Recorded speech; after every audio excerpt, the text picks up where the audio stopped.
Hello, I'm Ron Murray. I've decided to do a video on the history of Alexandra, Clyde and the Cromwell Gorge settlements.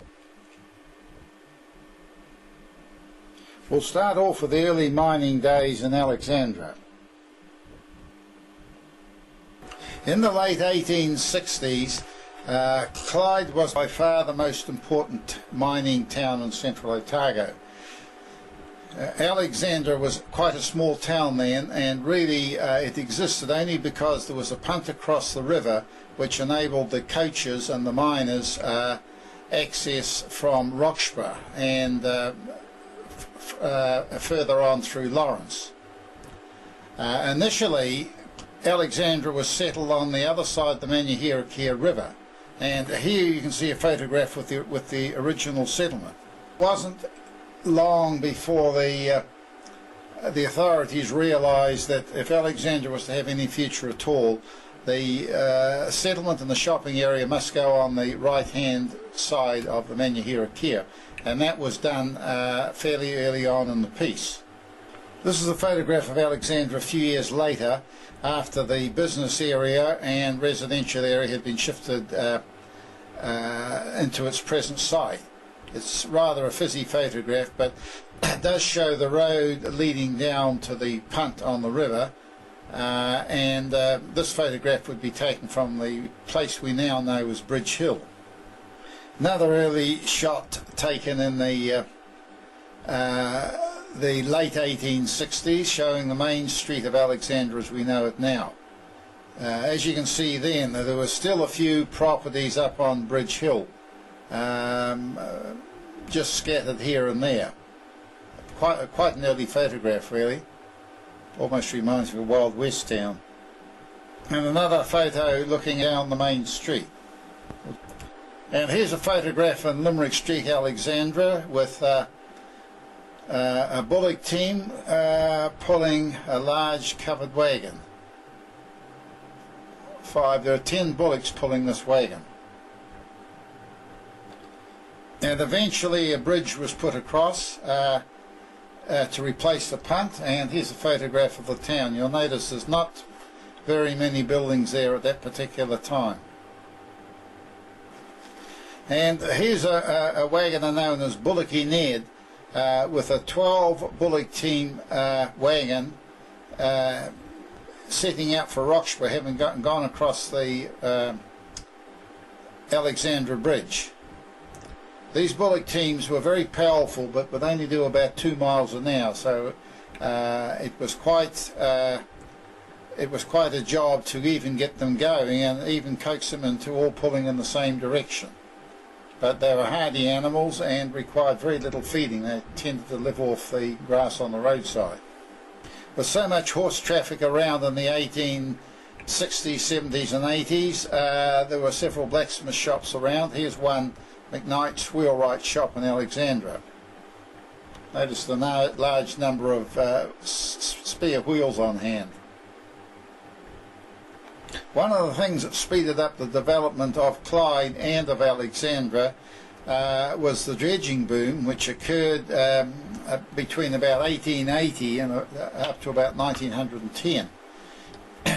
And here's a photo of the flats just before you get into Alexandra, known as the Earnscleugh Flats, with 1, 2, 3, 4, there are 6 dredges operating there. And this accounts for the great sea of tailings that people can see even to this day. It's possibly much more obvious from this aerial photograph of some of the tailings that produced. Some good ground was really cut up and washed, and when the gold was taken, the ground left was fit for nothing.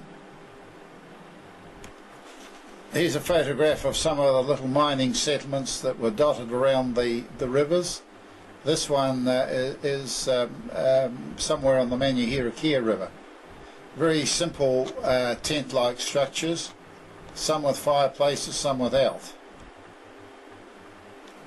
This photo will tend to show the large number of dredges that operated on the river. There were 2 here in 1902. One is the other side of the bridge. The one on this side, well, it makes you wonder whether it can really get under the bridge. And in a place called Alexandra South, there was even an antimony mine, and here is the factory for producing it with several of the workmen. I don't think it came to very much because there was never any other reference to it. Most of the dredges in the early days were actually steam powered, but this is a dual type steam dredge on the river immediately below the bridge. As you'll notice, it's got a chimney up, but it's also got a very large water wheel. So if the current was swift, the water wheel was used for turning the bucket chain, and if the current was not very swift, well, it was necessary to light the boiler. In 1899, Lord and Lady Ranfurly visited Cromwell and christened a dredge there the Lady Ranfurly. Here are Lord and Lady Ranfurly here arriving in Alexandra from Ida Valley, where the railhead was. There was quite a welcome out to them. Anything connected with royalty in the early days received a great deal of publicity and was received with favour by the settlers, many of whom, of course, came from England. 1906, there was a coal mine just out of Alexandra that went on fire and trapped 4 men underground. Here are the crowds assembled up on the pit head, awaiting news of their loved ones. Fortunately, it was possible to get water into the mine where it had gone on fire and put it out, and there was no loss of life, but it was a worrying time for all those people. Another one of the dredges alongside Alexandra, with a horse and wagon team pulled up, carting supplies of coal on board. Quite a common sight. 1900, there was a bit of a mishap just out of Alexandra when a train struck a large slip and was derailed. And here is the train completely off the rails. Fortunately, no one was hurt. In 1912, Alexandra celebrated the 50th anniversary of the finding of gold in Central Otago, and they had a huge procession. Here it is here. You'll notice in there, it was just the coming of the motor age. There are 2 motor vehicles there, very early ones, and the rest are pedestrians and horse traffic. And so we're up to 1917, when Alexandra had a canning factory. And this photograph is put in merely to show one of the very early motor trucks of the time, which are used to cart fruit away. And so we finish off the history of Alexandra with yet another dredge. This was the last gold dredge to operate on the Clutha River, and operated within about a mile of Alexandra itself. It was called the Clutha River Gold Dredge, and it ceased operation on March the 31st, 1963. We'll now move on to Clyde and discuss the early history of that town. Clyde was founded around about 1862 when Hartley and Riley dug up 87 pounds weight of gold at the junction just out of Cromwell. This place grew very rapidly and became a miniature gold mining town just within the matter of a few years. Here's a very early photograph of the place. You'll see most of the town up on the top level, but down the riverbank there are several other buildings and houses, and on the far left alongside a rock is the punt, or as was known then, the ferry. This was used to transport people across the river. There was a road from across the river that led right up to Cornish Town and Cromwell, and then people going that way then had to get into another punt to get back to Cromwell. Let's have a closer look at the punt. Although a little fuzzy, it's quite possible to see the punt there, just tied up just in the foreground with that very large rock in the background. Here are some of the very early miners trying to extract gold from the river, and they're using a procedure called wing damming, building walls out into the river and trying to divert the river around them so that they can dig for gold on the leeward side. On the other side of the river you'll see a building. That was the toll building. As people went across in the punt, they had to pay a toll, and it was collected on the other side of the river. Photo looking down the main street in Clyde in 1868. That would be 6 years after Clyde was founded. As you see, there are some quite substantial buildings up, and there are also one or two fairly flimsy ones. Another view looking down the main street. You'll notice there's quite a few buildings there, but they are built side by side of either canvas or wood, and must have provided a tremendous fire risk in the early days. And you'll see in the very foreground there's a post, a hitching post for tying up a horse if any of the riders decided to go into the old Bendigo Hotel. This is where the horse was secured.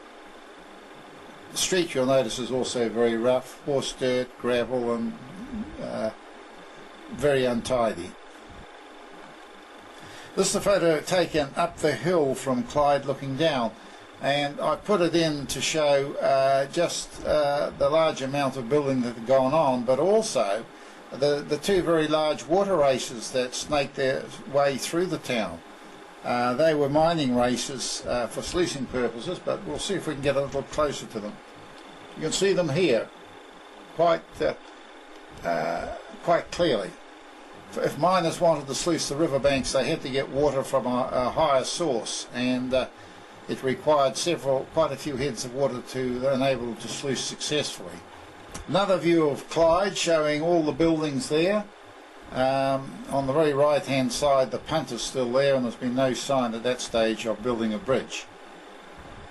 It's been estimated that there were up to 2,000 odd people in Clyde in the early days. That was a population of those living in Clyde and those miners who mined on the outskirts but did their shopping and drinking in Clyde. And here's the photo of the coach from Cromwell pulling into the Dunstan Hotel after stopping there for a while. It would then proceed across the punt or the bridge and head towards Roxburgh with several stops on the way. And another photo down the main street of Clyde with snow on the hills and in the setting sun. All those false shop fronts look quite interesting. It just looks like a really wild west town. And in the right hand foreground there's a horse tied up to a hitching post outside one of the places of business, possibly a hotel. Yet another photo of the main street in Clyde. I'm putting this on to show the very large number of businesses that were there in the early days. One in the foreground, the Dunstan Times, that was the local newspaper.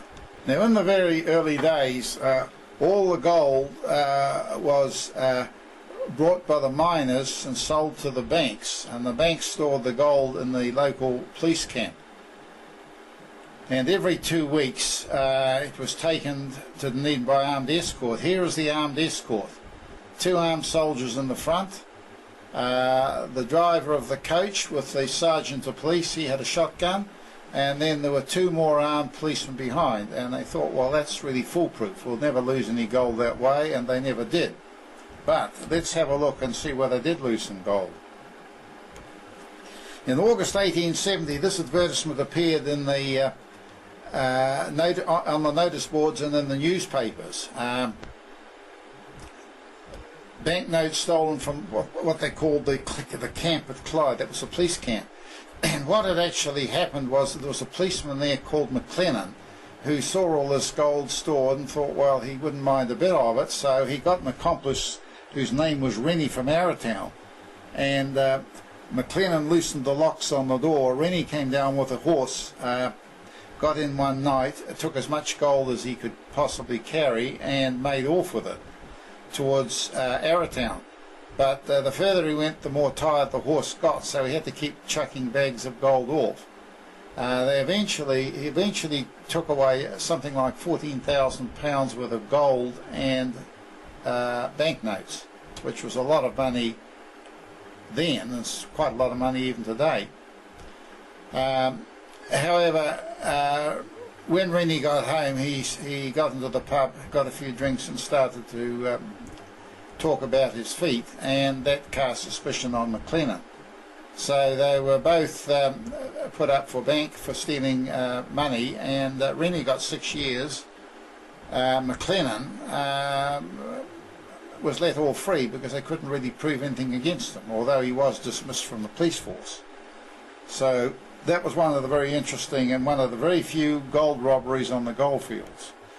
The winters were very, very cold in Central Otago, and the settlers were very lucky that there were quite a few coal deposits along the riverbanks. Although it was a low-grade lignite coal, it was still mined and used for heating houses and also for firing coal dredges. Here is the Clyde Colliery. In later years, you'll notice the hotels took on a more permanent look. They were built in stone instead of wood and canvas. This is the Hartley's Arms, named after Hartley, the original funders of gold. Now this is quite an interesting photograph of Clyde because it's got a date on it. It was taken in November 1900. You'll notice the town has shrunk quite a bit then because the boom was over. But there are two interesting things there, and we'll try and zoom up on them. The first is the bridge is in place, and there's a dredge in the river already dredging in front of the bridge. Between Clyde and Cromwell, there was something like 12 dredges that operated over the years. And it was this dredging that really kept the whole of Central Otago going for many years. 11 years later, in 1911, this photograph was taken. It shows all the stone buildings around what is now Oliver's restaurant and the old Dunstan Hotel in the background. There's no doubt at that stage the place was continuing to shrink as miners and business people moved away. And here's a photo in more modern times, I would think round about the 1920s odd or thereabouts, of the coach fully laden from Cromwell stopping at the Dunstan Hotel. Most of the coaches were drawn by 4 horses, and they would carry up to 10, possibly 12 or 15 people. If you struck a hill, the passengers were expected to get off and walk, and in extreme cases even to push. Close-up photo of one of the dredges called the Vincent, which operated right around the Clyde area. And if if the mother of the house wanted to take the family out for an outing on a Saturday or Sunday, well, it was always the horse and gig. No motor cars in those days. 1907 was a red letter day for Clyde.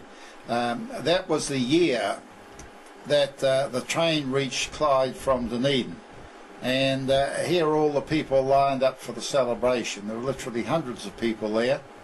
And until the railway was extended to Cromwell, all freight from Cromwell, the Upper Clutha Valley, all had to come down to the Clyde railhead. And here was the record load of wool carted from, I think, Mount Pizer station. 7.5 tons of it, with a 8-horse team of draft horses. Further wagons destined for the Clyde railway station. They'd then be transported to Dunedin and sold there. And this is a wagon team heading from Clyde into Alexandra. I put this on because it's rather unusual. It's a 10-horse team. Most of them would be 5 or 7 or occasionally 9. But these are just 5 lots of 2. A team of that nature could be expected to pull 4 to 5 tons. And in the 1920s and 1930s, this is what the railway station looked like, with the train from Cromwell having stopped at Clyde and then heading away down to Dunedin. Probably about an 8 or a 10-hour trip. And so we leave the program on Clyde in 1921 with this photograph of an old-fashioned car crossing the Clyde Bridge.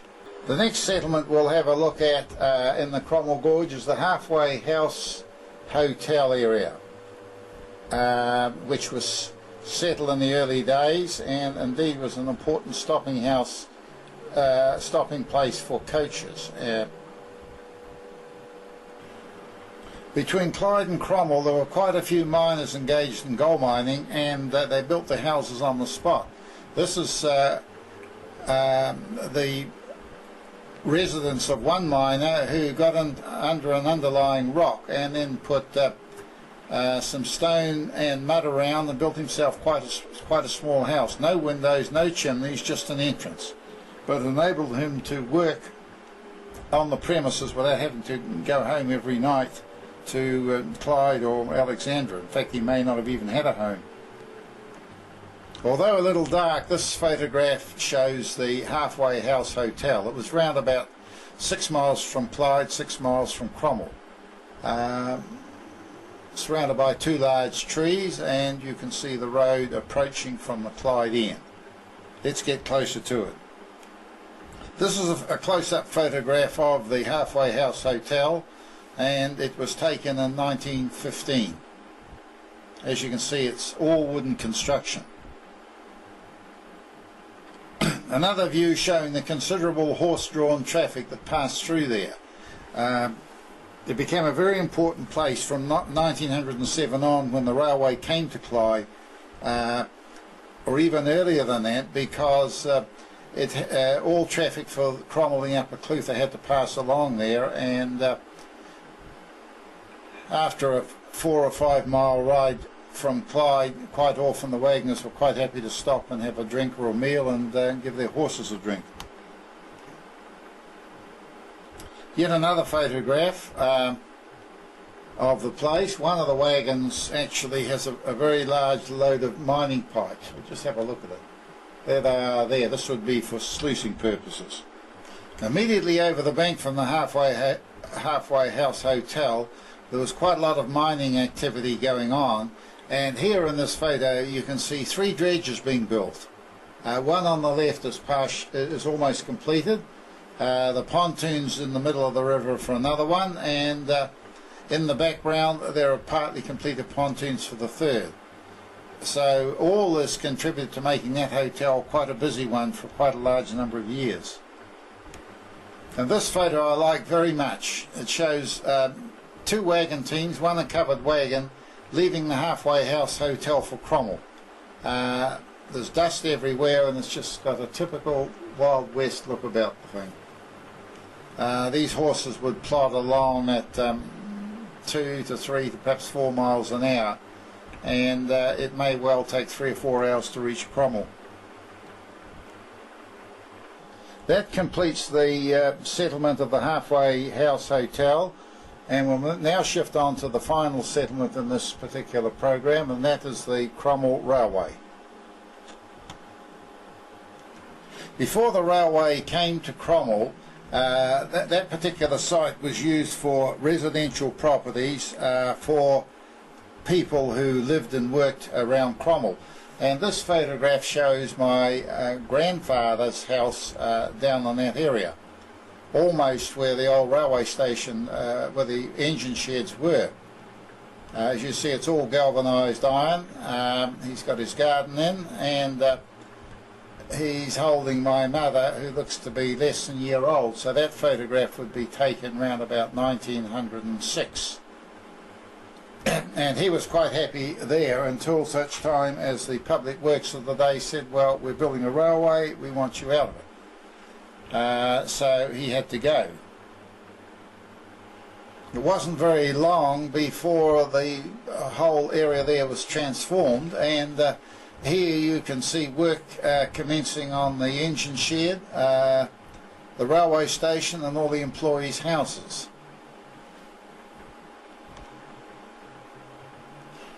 One of the first trains to work on the Clyde Cromwell line during its construction was a Josephine. This is this double-engine train that's now sitting outside the early settlers' building in Dunedin, and here it is on the Central line. It was really a very important day for Cromwell when the first passenger train arrived in January 1918. And here it is pulling into the station with all those people on the right hand side here to welcome it. The train carried some fairly large loads really for Cromwell and the Upper Clutha, and this was a fairly large boat going up to Lake Hawea, pulled by an 8-horse team, and it's riding fairly high on that very large wagon. Another view of the station now in 1922 with a covered wagon leaving, going into Cromwell. Perhaps we can get a closer view of that. There's a closer view of the covered wagon leaving the railway station. Having the railway station at Cromwell was much more convenient for the business people and also the settlers in the Upper Clutha. And here's a wagoner from Hawea Flat bringing supplies to put on the train. It also meant that Clyde lost a lot when Cromwell had its own railway station, because everything had to go to Clyde previously. One of the engines on the Cromwell railway station about to leave for Dunedin with several carriages on board. It looks to be the driver and the fireman standing in the front. There were sale yards at the railway station, and it was quite common to auction livestock there before it was shipped away to Dunedin. And here's a typical auction being held somewhere around about 1947 to 1950, as closely as I can make out. We can all still remember the coal train firing up before leaving for the journey to Dunedin, and here's a typical scene in the 1960s. Then here's the train from Dunedin heading up towards the Cromwell railway station, belching out quite a lot of black smoke. Unusual view of the railway station from the other side of the river. As you can see, there was quite a settlement. The railway station, the engine shed, and then 1, 2, 3, 4, 5, 6, 7, 8. There looked to be 10 houses there for the railway staff. And the view of the railway yards looking towards Cromwell, you'll notice the 2 Wellingtonian trees in the distance. But all good things came to an end, and this is the photograph of the last railway to Cromwell in 1979, and the great crowd that was out to meet it. The moment the train turned around and pulled out, staff were there pulling up the sleepers and the rails straight away. So that is the beginning and end of the Cromwell Railway, and I hope it gives you folks some idea of the past history of these places we've spoken about. It's quite pleasant, I think, to have these recorded, and just to see when it came, what it did and when it went.